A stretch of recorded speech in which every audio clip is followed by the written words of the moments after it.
Hi, I'm a photographer and this is Inside Motorsport. In this episode, I'll take you behind the scenes of the Kateyama test held in Monza on January 30th, involving some current Formula 2 and Formula 3 drivers.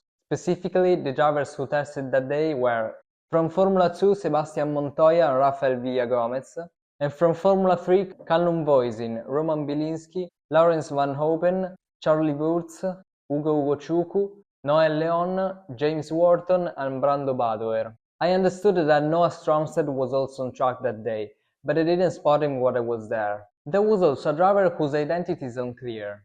He was driving a Yenzer car with the number 19 and completed several laps while I was there. The helmet design and colors didn't match any current Dams driver, which is the team that replaced Yenzer in Formula 3 in 2025, nor any driver linked to the only sponsor featured on the helmet. The Formula 2 drivers run with 2023 cars, as the regulation forbids team from testing the current generation machinery outside of official FIA-organized sessions. The same applied to Formula 3 drivers, who were using the 2024 cars for the exact same reason. Besides that, 3 chassis on track were GP3 models from around 10 years ago. Visually, the difference is quite clear, especially in the nose design and in the absence of the halo. The 2025 full-time drivers who were on track with these older cars were Ugochukwu, Leon and Badoer. Many drivers and teams had already run on the day before, taking advantage of these Kateyama organized tests to prepare for the upcoming season. Some of them, in fact, were just a few weeks away from making their debut in new categories. Among them, for example, Sebastian Montoya and Roman Bilinski. The weather that day was overcast but quite bright, with temperatures around 11 degrees. We arrived just after 11 in the morning, and as we were heading towards Ascari, we suddenly heard the scratching of tires and the sound of gravel being kicked up. We rushed over and found a Formula 2 car stuck in the gravel. There were no visible damages, so it probably hadn't made contact with the barrier. The driver, Sebastian Montoya, once out of the car helped the marshal to lift and secure it onto the truck, that then took it back to the garage. During the red flag, I took a few photos of him. He seemed a bit disappointed because of the incident, probably at that point unaware how much delay it was causing his schedule.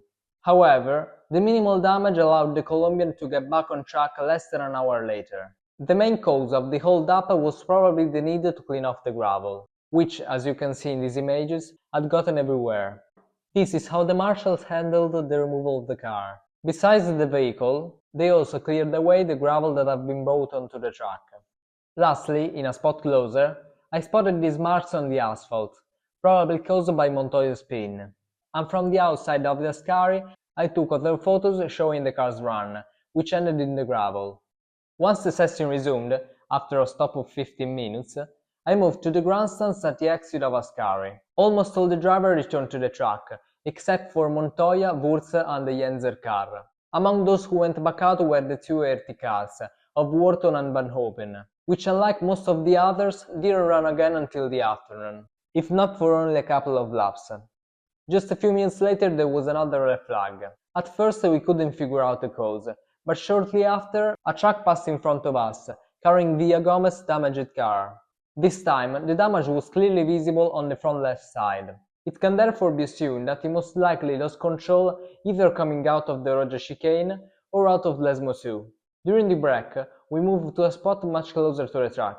By using the long zoom and a small photography slot just ahead of us, I was able to get this kind of shot. Just before 12, track activity resumed. There were no further interruptions until the scheduled lunch break at 1 p.m. During that hour, the drivers that had previously stayed in the pits, including Montoya, were now back on track. This photo I took of the Colombian from that spot is my favorite of the day. I also really like this one of Ugochukwu.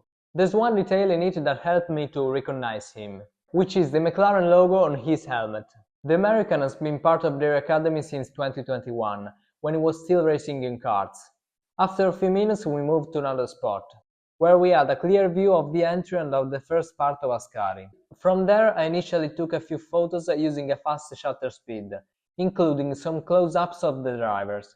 Then I switched to some panning shots, taking advantage of the high speeds through that section. Wurz and Badoer were on track, and for a while they were the only ones running.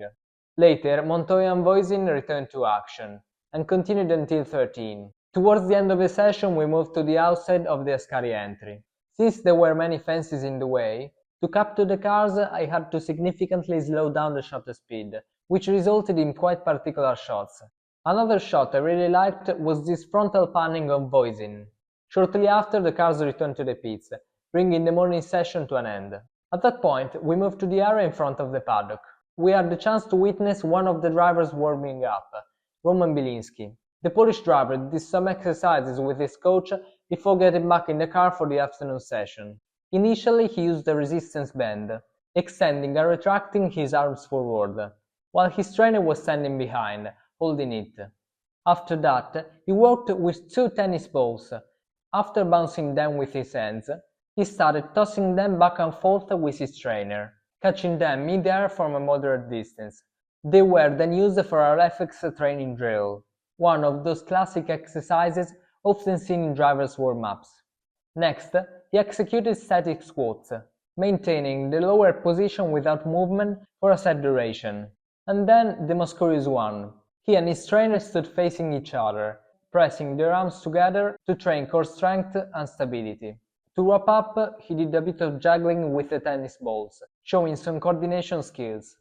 I saw Bilinski again about half an hour later, shortly before he went back on track, talking with his trainer and another person. In the meantime, I spotted Tuukka Taponen, a Finnish racer for ART. A bit later I headed over to turn 1, where by pure chance I met his manager.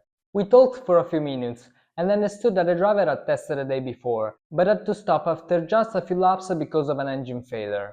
That's why, unlike his 2 teammates, he wasn't on track while I was there. Then we left the circuit, so that's it for this video.